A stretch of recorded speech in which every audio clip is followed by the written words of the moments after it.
بسم الله والصلاة والسلام على رسول الله وعلى آله وصحبه أما بعد. السلام عليكم ورحمة الله تعالى وبركاته.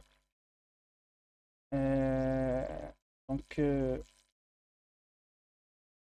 je vous ai préparé ce cours. Donc, c'est une extension en fait, une petite extension pour le cours de l'alignement manuel. Donc, et je vous ai préparé afin de vous aider donc à préparer à votre devoir qui sera demain, Inch'Allah, le samedi. Donc, ainsi, je vous ai mis un exercice comportant deux séquences de type nucléique nommées S1 et S2. Et dans cet exercice, donc, on va aligner ces deux séquences nucléiques tout en utilisant l'algorithme de Needleman et Wunsch. Ce qui veut dire que notre alignement est un alignement global. Global. Global. Global. Global. Alors, encore, là, on vous a donné comme instruction que l'identité, ça vaut 2, donc ça va être scoré par 2. La substitution par 0 et moins 2 pour la pénalité de gap ou inder. Alors, donc au début, on va, parce que on a déjà précisé qu'on va toujours, dans la première étape, utiliser comme matrice initiale, donc la matrice d'identité. C'est la matrice la plus simple à utiliser, donc on va avec toujours. Alors là, pour la matrice transformée, donc on va utiliser un tableau comportant donc un nombre un nombre de colonnes qui est égal à 10 et un nombre de lignes qui est égal à 9. Pourquoi? Parce que tout simplement, là, pour la séquence 1, on a donc 8 nucléotides. Donc, pour déterminer le nombre de colonnes, donc, on va ajouter tout simplement plus 2 qui va égal à 10. Et donc, nous avons 7 nucléotides ici, 7. On lui ajoute 2 pour déterminer le nombre de lignes. Et dans ce cas, égal à 9. Donc, j'ai déjà fait ceci. J'ai déjà mis un tableau de 1 à 10 colonnes et de 1 à 9, de 1 à 9 lignes. Voilà. Donc, l'étape suivante, il s'agit de faire initialiser la première ligne et la première colonne dans cette matrice transformée. Donc, ici, on va mettre 0 dans la première case de diagonale et par la suite, on va, tout en allant vers l'horizontale ou la verticale, donc on va ajouter toujours une pénalité de gap à chaque fois. Donc, 0 moins 2 est la pénalité de gap. Donc 0 moins 2, ça va être moins 2. Moins 2 plus moins 2, ça va être moins 4. Donc moins 4 plus moins 2, ça vaut moins 6 et ainsi de suite. Donc on va ajouter, on va faire de même pour la première colonne. Donc on va ajouter toujours une pénalité de moins 2 pour la gap selon les instructions qu'on a données dans cet exercice. Donc on va ajouter toujours moins 2 au fur et à mesure en allant à chaque fois vers l'horizontale ou vers la verticale. Donc ceci est l'étape de l'initialisation qui a été déjà préparée pour vous. D'accord. Et donc, par la suite, on va remplir directement le tableau tout en utilisant trois choix. Soit le premier choix, en prenant la valeur de diagonale, et 0 dans ce cas, lui ajouter la valeur ou le score de l'identité, c'est l'ONA. Toujours, donc vous avez T devant T, et en face de T, donc c'est une identité. Donc on ajoute dans ce cas un score d'identité. Le score d'identité, quand vous voyez à travers les instructions pour cet exercice, donc égal à 2. Ce n'est plus 1 comme l'exercice précédent. Alors, ces 2, ça va être 2. Donc le deuxième choix, c'est à travers la case de la gauche, qui est moins 2. Donc moins 2, plus une pénalité de gap, parce que là, on va horizontalement. Et dans les deux cas, comme je viens de vous préciser la dernière fois, si on va verticalement ou horizontalement, donc on ajoute toujours une pénalité de gap qui est de moins 2.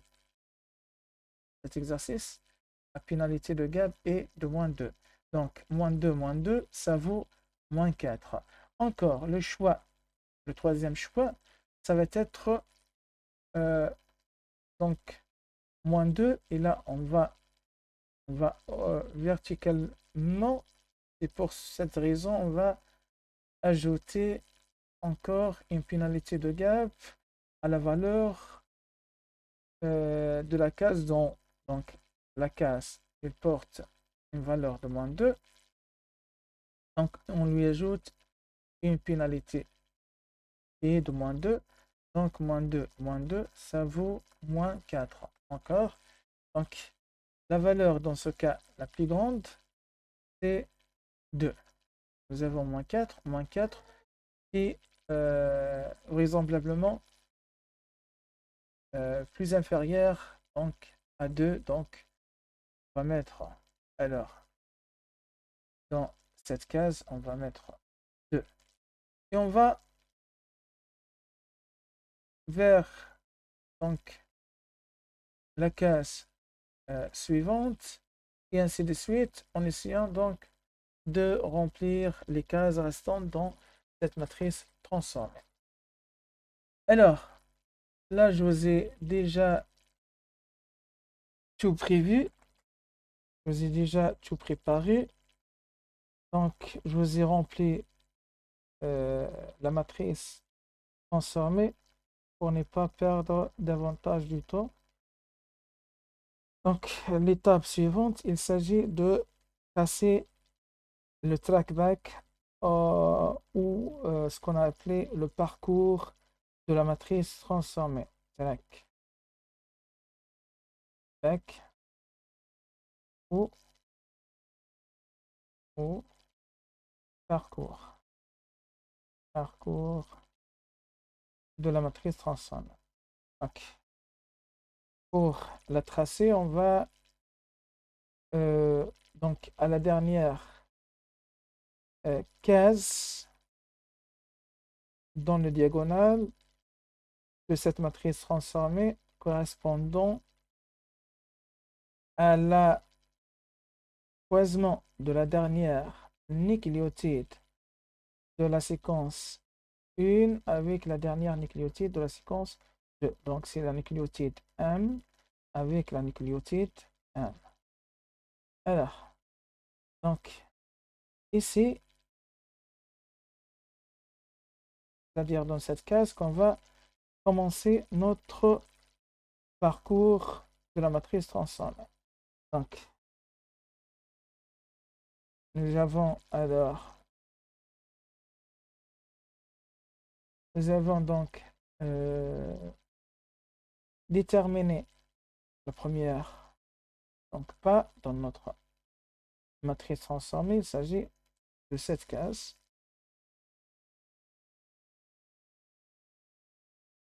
Voilà.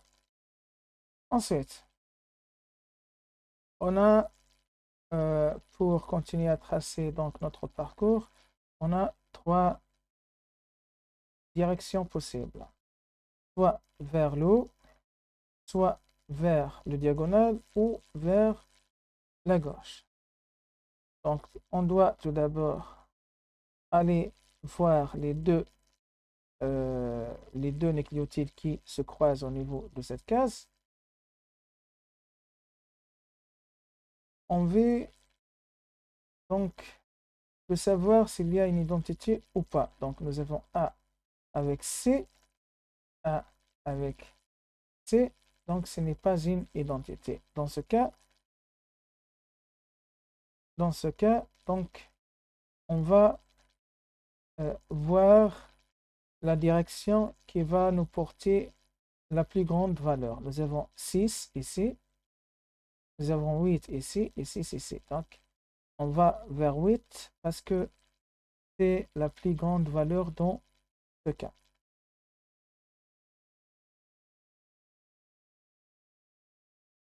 Voilà. Donc, on va vers 8.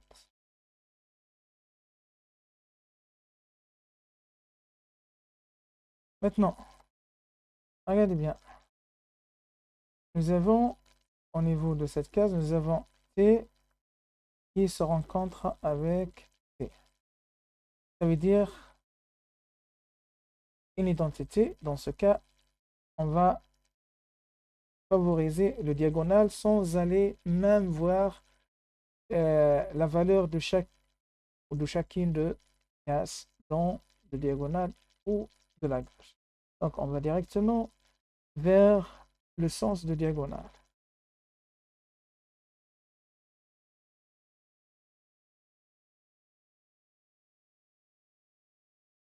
Alors, je vais tracer cette case et aller vérifier toujours les deux nucléotides qui se rencontrent à son niveau. Donc, c'est A avec A, et donc c'est une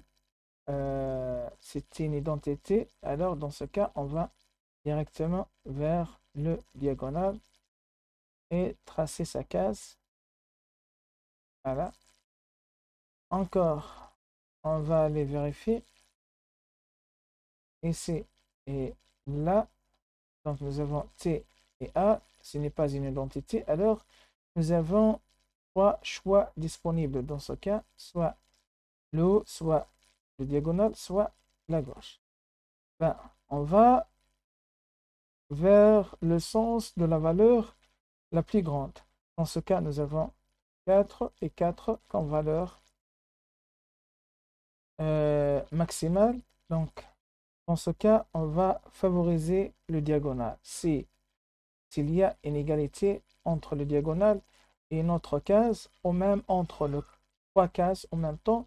Donc, dans ces deux cas, on va toujours favoriser le diagonal. Alors, on va vers le diagonal, toujours. On va vers le diagonal. Et voilà, c'est tracé. D'accord, par la suite, je vais vérifier à son niveau. Nous avons C et C, une identité. Alors, dans ce cas, directement, on va choisir le diagonal sans plus discuter.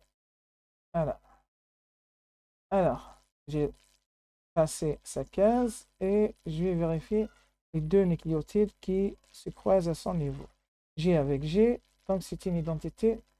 On va toujours vers le diagonal sans aller voir ou vérifier les différentes valeurs.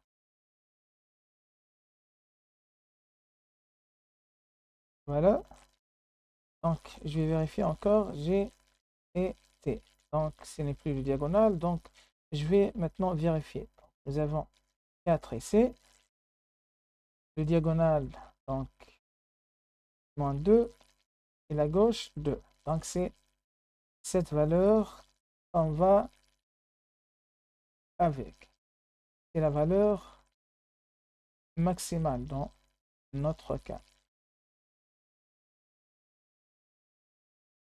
Voilà, donc Le parcours va se continuer va continuer dans cette direction.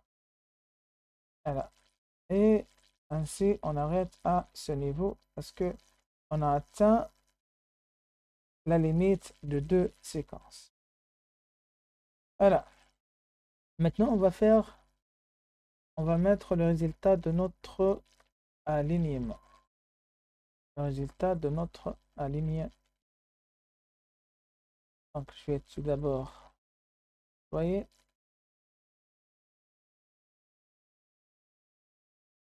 donc pour l'alignement, on va dans ce sens inversé de parcours pour le traçage de parcours. Alors, on va commencer avec la première case. On va mettre ensemble T.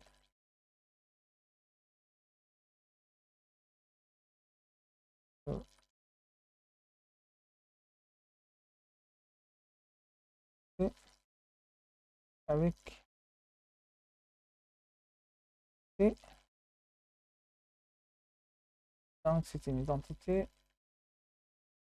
Et pour la marquer, on va utiliser un trait d'union vertical. Encore par la suite, là, nous avons à travers cette case G et T. Donc, c'est la même T qui a été consommée pour la première fois avec ce T. Donc, il va se rencontrer avec G. Donc, le T est répété 2 fois. Malheureusement, là, on ne peut pas faire introduire T pour une deuxième fois et le faire face à G. Parce que dans ce cas-là, donc, si on va faire cela, donc on a fait introduire une nucléotide qui n'était pas dans la séquence d'origine. Et pour cela, donc, nous avons prévu une solution pour ce cas-là. Donc, on va tout d'abord mettre G en haut, la séquence numéro 1.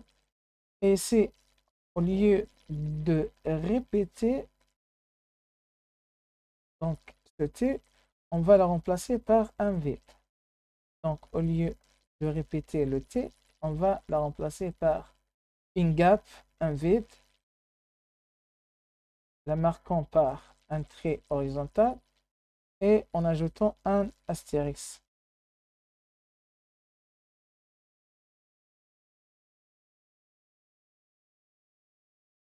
Ensuite,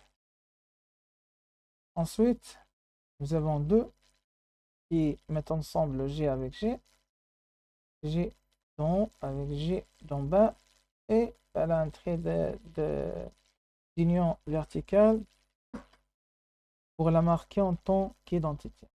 Ensuite, C avec C, C avec C, identité toujours. Par la suite, C avec A, C avec A, et substitution. Ensuite, A avec A, c'est une identité. Encore là, nous avons T avec T, T rond avec T d'en bas, c'est une identité. Et donc, finalement, A avec C, c'est une substitution. A avec C, c'est une substitution. Bon, finalement, nous avons donc 1, 2, 3, 4, 5. 5 identités. Nous avons alors 1, 2 gap et une substitution. Donc, combien de positions? Nous avons 1, 2, 3, 4, 5, 6, 7 et 8. 8 positions quit, quit, quit for this. Bien. Voilà.